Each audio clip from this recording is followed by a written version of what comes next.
Hello friends, पीकेजे classes में आपका welcome है, स्वागत है। And today we are trying to start a new segment of political science that is well known as public administration। आज हम political science के एक नए segment की शुरुआत कर रहे हैं जो public administration यानी लोक प्रशासन के नाम से लोकप्रिय है। और अगर आप देखेंगे इंडिया के डिफरेंट यूनिवर्सिटीज़ को, चाहे वो दिल्ली यूनिवर्सिटी हो, उसका रेगुलर हो, दिल्ली यूनिवर्सिटी का एसओएल हो, जामिया मिलिया हो, चाहे इग्नू हो, या फिर राजस्थान यूनिवर्सिटी हो, पटना यूनिवर्सिटी हो, भागलपुर यूनिवर्सिटी हो, सभी जगह पॉलिटिकल साइंस में अलग अलग जगह जो है ये पेपर जो है वो पढ़े जाते हैं। तो पब्लिक एडमिनिस्ट्रेशन की बिल्कुल ही ये इसेंशियल क्लास है, स्टार्टिंग क्लास है। और इसमें सबसे इम्पोर्टेंट जो क्वेश्चन है हमारे सामने यही है कि why do we need public administration, why do we need to study public administration, does public administration matter और नॉट। मतलब हमें लोक प्रशासन क्यों पढ़ना चाहिए, क्या लोक प्रशासन का क्या अहमियत है, ये बहुत समझना बहुत ज़रूरी होगा। तो जो सबसे महत्वपूर्ण सवाल यही है कि through public administration we can understand administration and the politics around it. जो प्रशासन है उसको हम समझेंगे और उसके इर्द गिर्द जो राजनीति है उसको समझेंगे। देखिए, राजनीति का हमेशा मतलब गलत नहीं होता है, राजनीति हमेशा जो है क्रिएटिविटी भी होती है। तो प्रशासन के अंदर जो राजनीति है उसको हम बहुत विस्तार से इसमें समझ सकते हैं। दूसरा जो संदर्भ है, दूसरा जो पर्सपेक्टिव है, to understand politics administration dichotomy. देखिए, जब आप पब्लिक एडमिनिस्ट्रेशन पढ़ेंगे तो everywhere we can use that terminology, politics administration dichotomy, यानी कि राजनीति और प्रशासन के बीच जो अलगाव है इसको आप हमेशा सुनिएगा, हमेशा देखिएगा। तो इस अलगाव को समझने के लिए भी हमें जो है आखिर प्रशासन का क्या काम होता है। प्रशासन का काम होता है नीतियों को, पॉलिसीज को इम्प्लीमेंटेशन करना, और राजनीति का क्या काम है, उसका काम है उसको बनाना। तो दोनों के बीच अलगाव कैसा है, क्या ये अलगाव या विभाजन या सेपरेशन जो है वो एसेंशियल है, बहुत ज़रूरी है या नहीं है।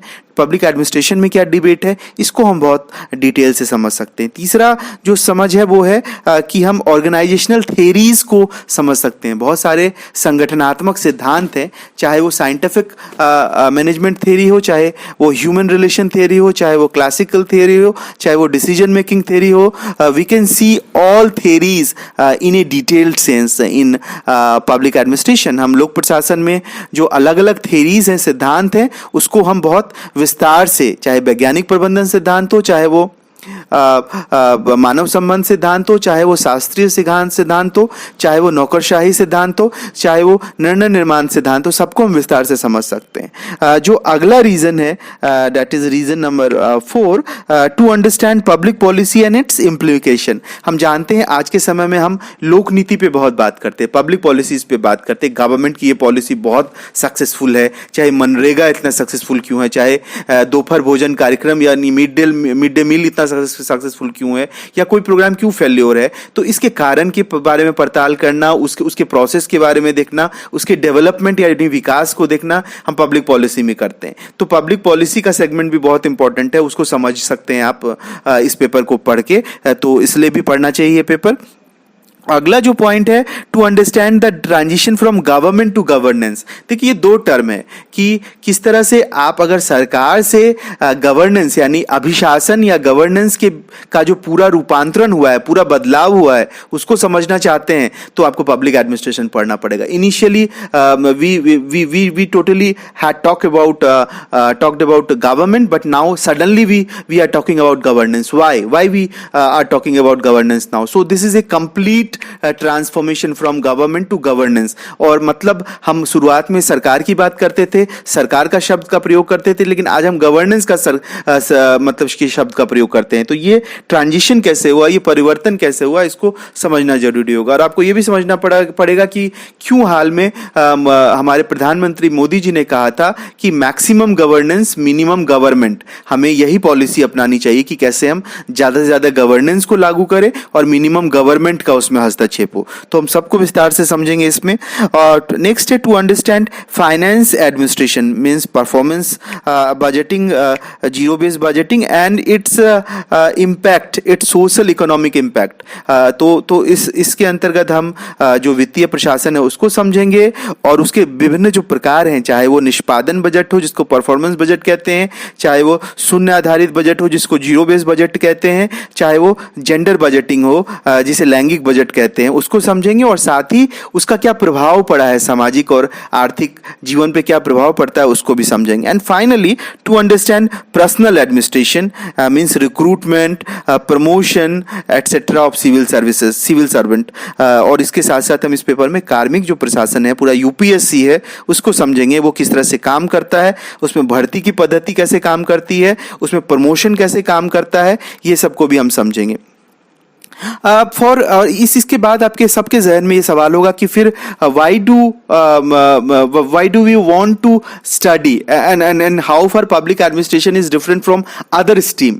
तो हम सबके जहन में ये सवाल है कि हमें आज क्यों पढ़ना चाहिए लोक प्रशासन को, और ये बाकी जो अध्ययन है, बाकी जो दूसरा विषय है उससे ये अलग कैसे है। तो उसके 3 अलग अलग मैं क्राइटेरिया को गिनाता हूँ। पहला है कि आप इस पेपर को पढ़ के खासतौर पे मतलब academia में if you will do your MA in public policy, if you will do your MPhil in public policy or PhD whatever, then you can make your career as an public as a public policy expert। अगर आप MA MPhil या PhD इस विषय में public policy वाले area में करते हैं, खासतौर पे जो पब्लिक एडमिनिस्ट्रेशन का एक इंपॉर्टेंट हिस्सा है, तो आप एक पब्लिक पॉलिसी के एक्सपर्ट बन जाएंगे। जैसे आप वाटर पॉलिसी के एक्सपर्ट है, कोई हेल्थ पॉलिसी का एक्सपर्ट है, कोई फॉरेस्ट पॉलिसी का एक्सपर्ट है, आप उस तरह से एक पॉलिसी एक्सपर्ट बन सकते हैं। दूसरा है कि make career as an administrator. आप जो है, अगर आप पब्लिक पॉलिसी पढ़ते हैं या पब्लिक एडमिनिस्ट्रेशन पढ़ते हैं तो आप बहुत अच्छे प्रशासक के रूप में जाने जाएंगे, जो कि एडमिनिस्ट्रेशन के सिद्धांत को समझता है, जो एडमिनिस्ट्रेशन के थेरीज को समझता है, और तो वो व्यवहार में डेफिनेटली उससे बेहतर जो है काम करेगा। और खासतौर पे अभी जो पैटर्न है यूपीएससी का, चाहे स्टेट पीसीएस का, अभी क्या है, अभी public administration as a optional paper है यूपीएससी में। मान के चलिए 1-2 साल बाद खत्म हो जाएगा, लेकिन जो जनरल स्टडीज का जो पूरा स्ट्रक्चर है उसमें हमेशा पब्लिक एडमिनिस्ट्रेशन, गवर्नेंस, पॉलिसीज, ये सारे हमेशा एक इंपॉर्टेंट हिस्सा हैं। खासतौर पे अगर आप यूपी पीसीएस या राजस्थान पीसीएस या झारखंड पीसीएस को देखेंगे तो वहाँ जो जनरल स्टडीज का पेपर है वहाँ अलग से पब्लिक एडमिनिस्ट्रेशन का पेपर है। तो ये पेपर आपको अगर अभी से पढ़ेंगे तो आपका एक बेस, एक क्लैरिटी आपको बनेगा और बहुत आगे आपको बहुत बोरियत नहीं होगी इस पेपर को करने में। तो आप सिंसियरली अगर आप इसको सुने और इसको समझे तो। और फाइनली अगर आप पब्लिक एडमिनिस्ट्रेशन को पढ़ते हैं तो आप एकेडमिक्स में अच्छा कर सकते हैं। फॉर एग्जांपल आप एक जैसे एकेडमिक्स में आप यूनिवर्सिटीज़ में, कॉलेजेस में पढ़ा सकते हैं पब्लिक एडमिनिस्ट्रेशन के पेपर को। तो ये एक इंट्रोडक्टरी क्लास था जिसका उद्देश्य था हमें आपको समझाना इस पेपर के बारे में, और आगे की क्लासेस में हम एक टॉपिक वाइज आपको बताएंगे कि पब्लिक एडमिनिस्ट्रेशन का क्या इंपॉर्टेंस।